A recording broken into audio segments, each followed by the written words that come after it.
السلام علیکم ورحمۃ اللہ وبرکاتہ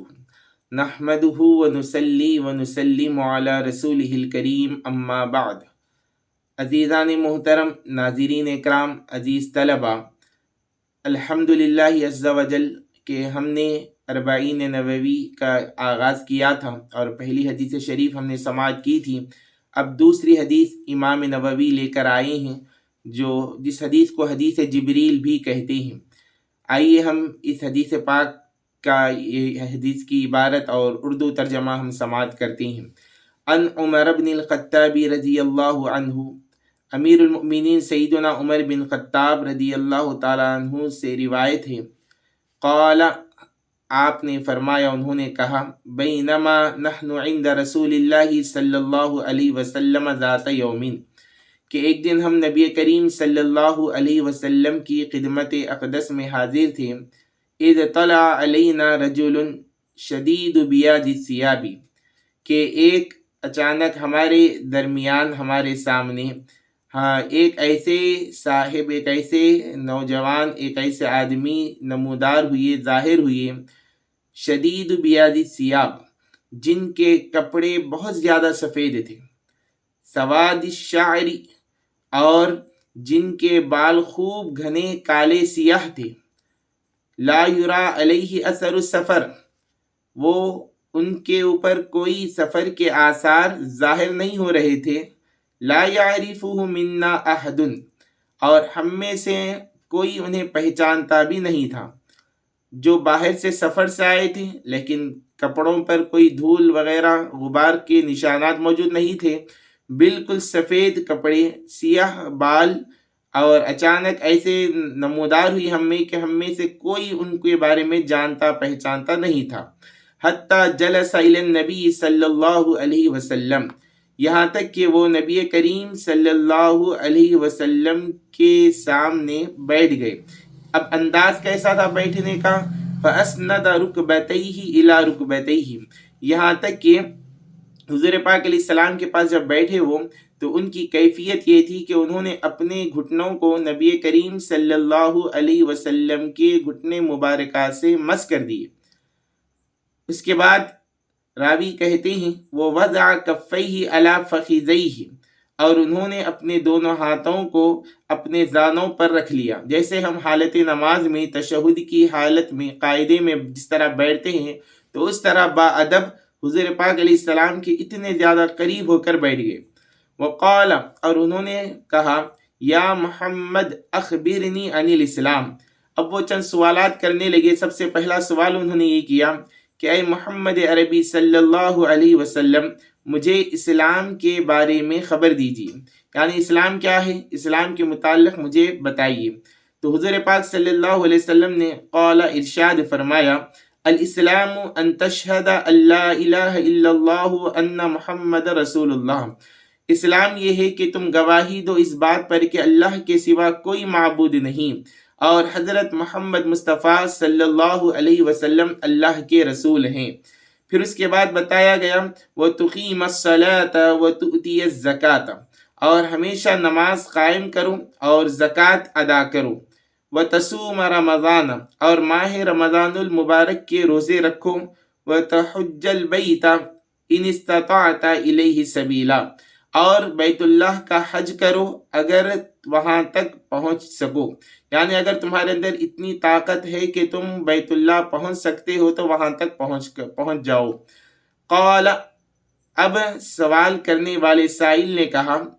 صدقت یا رسول اللہ، اے اللہ کے رسول آپ نے سچ کہا۔ فعجبنا له يسأله ويصدقه، اب حضرت فاروق اعظم کہتے ہیں کہ ہمیں تعجب ہوا اس بات پر کہ وہ حضور پاک صلی اللہ علیہ وسلم سے سوال بھی پوچھ رہے ہیں اور حضور نے جب جواب عنایت فرمایا تو اس کی تصدیق بھی کر رہے ہیں۔ پھر اس کے بعد انہوں نے دوسرا سوال کیا، قال فاخبرنی عن الایمان، کہ اللہ کے رسول مجھے ایمان کے بارے میں خبر دیجیے کہ ایمان کیا ہے۔ تو حضور پاک صلی اللہ علیہ وسلم نے قال، ارشاد فرمایا، ان تؤمن باللہ وملائکتہ وکتبہ ورسلہ والیوم الآخر،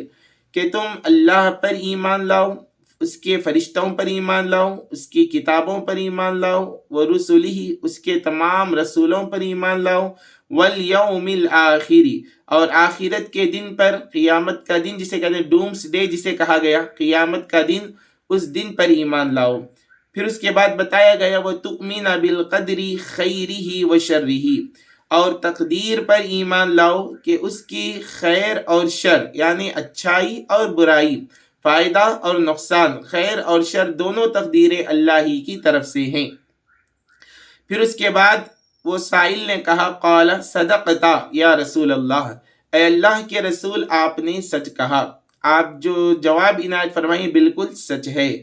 پھر اس کے بعد تیسرا سوال انہوں نے کیا قال وہ سائل نے کہا فاخبرنی عن الاحسان کہ اے اللہ کے رسول آپ مجھے احسان کے بارے میں خبر دیجیے، احسان کیا ہے؟ تو حضور پاک صلی اللہ علیہ وسلم نے قال ارشاد فرمایا ان تعبد اللہ کأنک تراہ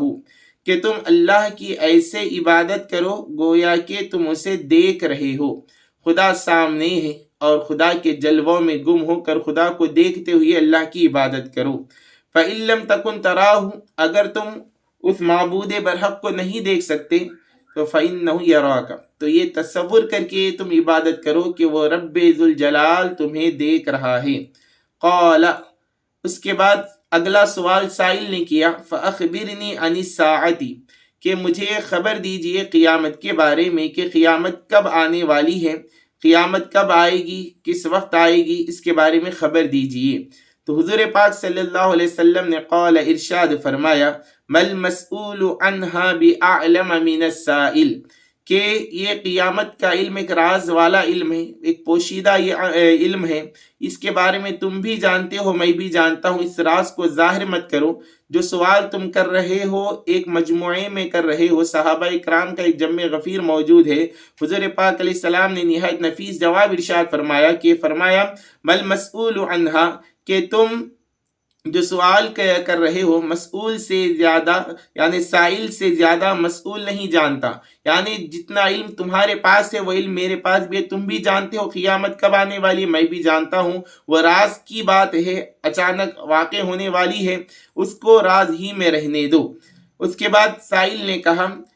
فأخبرنی عن اماراتہا کہ اللہ کے رسول مجھے قیامت کی نشانیوں کے بارے میں خبر دیجئے۔ تو حضور پاک صلی اللہ علیہ وسلم نے ارشاد فرمایا ان تلد الامۃ ربتہا کہ قیامت کے قریب عالم یہ ہوگا کہ باندی جو ہے اپنے مالک کو پیدا کرے گی، اپنے مالک کو جنے گی، یعنی عالم یہ ہو جائے گا قیامت کے قریب کہ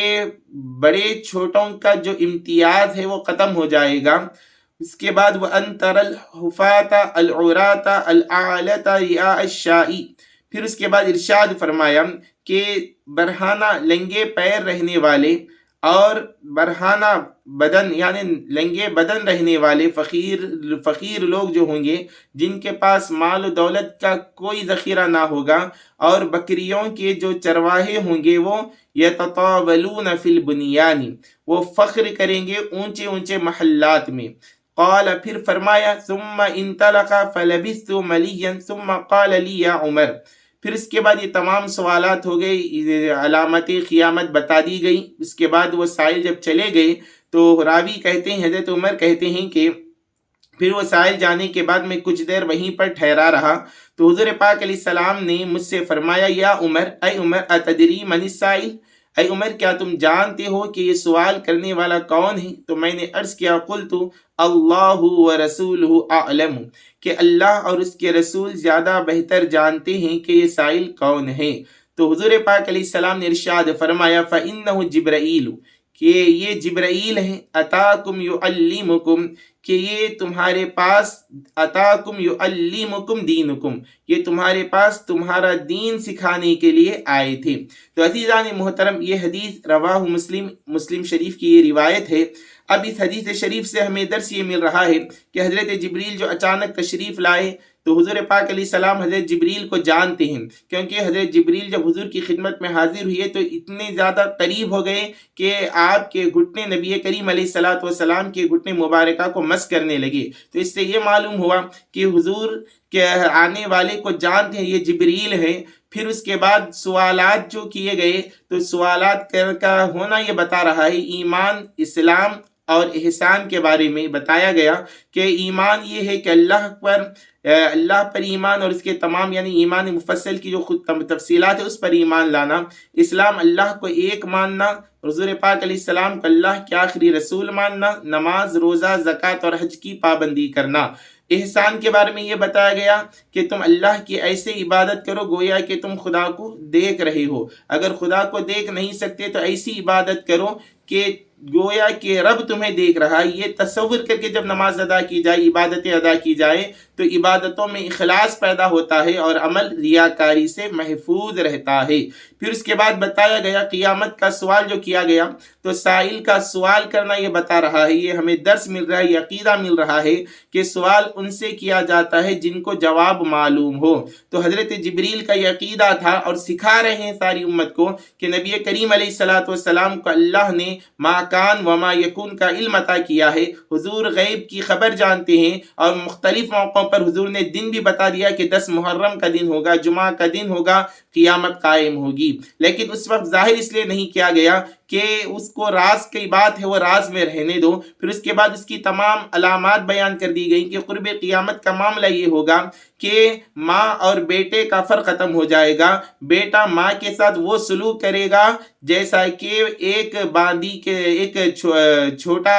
ایک غلام کے ساتھ جو سلوک کیا جاتا ہے، اور لوگوں کے پاس جو مال و زر نہیں ہوگا اچانک غریب مسکین لوگ اونچی اونچی عمارتیں بنا کر اس پر فخر کرنے لگیں گے۔ یہ علامات بتا کر حضور پاک علیہ السلام نے خبر دے دی کہ قیامت کب آنے والی ہے۔ قیامت کا علم، اس کی علامات کو حضور پاک علیہ السلام نے مکمل طور پر بیان کر دیا۔ اللہ کی بارگاہ میں دعا کرتا ہوں کہ پروردگار عالم کہنے اور سننے سے زیادہ ہمیں عمل کی توفیق عطا فرما۔ وصلی اللہ تعالی وسلم علی خیر خلقہ سیدنا محمد وعلی آلہ وصحبہ اجمعین والحمد للہ رب العالمین۔ السلام علیکم ورحمۃ اللہ وبرکاتہ۔